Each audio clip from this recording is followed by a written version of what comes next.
ఓం శ్రీమాతే నమః. అందరికి నమస్కారం అండి. ఈ వీడియోలో మనం బోనాల యొక్క ప్రత్యేకత, ఈ సంవత్సరం బోనాలు ఎప్పుడొచ్చిందో తెలుసుకుందాం. దానికన్నా ముందు మన ఛానల్‌ని సబ్స్క్రైబ్ చేసుకోండి. ముందుగా బోనాల యొక్క ప్రత్యేకత తెలుసుకుందాం. ఆషాఢ మాసంలో దేవి తన పుట్టింటికి వెళ్తుందని నమ్మకం.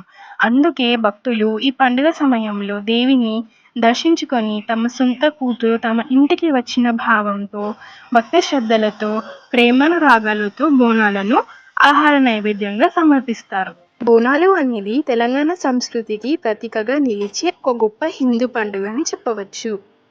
ఈ తంతును ఊరడి అంటారు. వేరే వేరు ప్రాంతాలలో పెద్ద పండుగ, ఊర పండుగ వంటి పేర్లతో పిలిచేవారు. ఊరేడే తర్వాత కాలంలో బోనాలుగా మారింది. పూర్వకాలంలో ఈ పండుగ రోజున దుష్ట శక్తులను పోరాడడానికి ఆలయ ప్రాంగణంలో కోడిని లేదా మేకని బలి ఇచ్చేవారు. పండుగ రోజున స్త్రీలు, ఆడపడుచులు పట్టు చీరలను, నగలు ధరిస్తారు. బోనాలను మోసుకెళ్తున్న మహిళను దేవి అమ్మవారు కొంతమందికి ఆవహిస్తారని విశ్వాసం.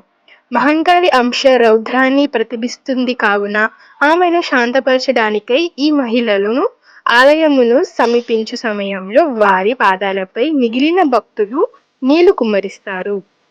ఇంత ప్రత్యేకత ఉన్న బోనాల పండుగ ఈ సంవత్సరం ఏ తేదీలో వచ్చిందో చెప్పుకుందాం. ముందుగా జూలై 14వ తారీఖున ఆషాఢ మాసం మొదలవుతుందని చెబుతున్నారు.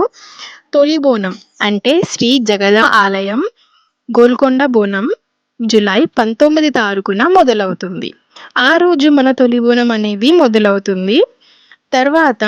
ఆ తర్వాత ఆగస్ట్ 2 తారీఖున శ్రీ మహంకాళి టెంపుల్ అంటే లాల్ దర్వాజా బోనం ఓల్డ్ సిటీలో చేసుకుంటారు కదా, అక్కడ స్టార్ట్ అవుతుంది.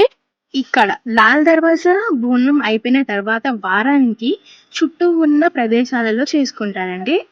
ఇక్కడ సిటీ సైడ్ అంటే మన హైదరాబాద్లో ఉన్న చుట్టూ ప్రదేశాలలో ఆగస్ట్ 10 అని చెప్తున్నారండి. కానీ ఇంకా ఎవరిష్టం వాళ్ళదండి. వాళ్ళ ఎప్పుడు చేసుకుంటారో వాళ్ళ ఇష్టం. ఎల్లమ్మ బోనం, మైసమ్మ బోనం అలా చేసుకుంటారు. ఈ మెయిన్ డేట్స్ వచ్చేసి జూలై 19, జూలై 26, ఆగస్టు గోల్కొండ బోనం, సికింద్ర బోనం, లాల్ దర్వాజా బోనాలు అనేది అవుతుంది. అలా స్క్రీన్ మీద డేట్స్ అనేవి డిస్ప్లే చేస్తానండి, చూడండి, మీకు క్లారిటీ అనేది వస్తుంది. కొంతమందికి బోనం ఎలా చేయాలో తెలియదు కదా, వారి కోసం బోనం అంటే ఏంటి, బోనం ఎలా చేస్తారో కూడా చెప్తాను వినండి.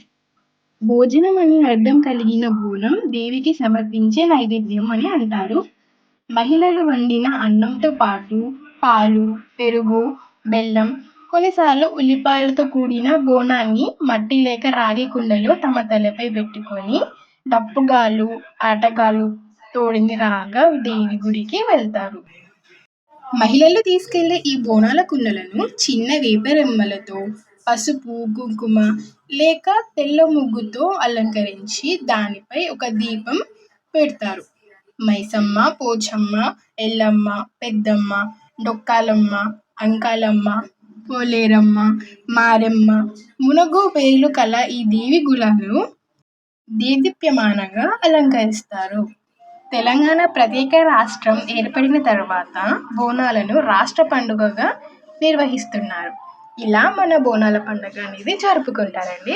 ఈ వీడియో కనుక మీకు యూస్ఫుల్గా నచ్చినట్లయితే మా ఛానల్ని తప్పకుండా సబ్స్క్రైబ్ చేసుకోండి. ఈ వీడియోకి ఒక లైక్ ఇవ్వండి, షేర్ చేయండి.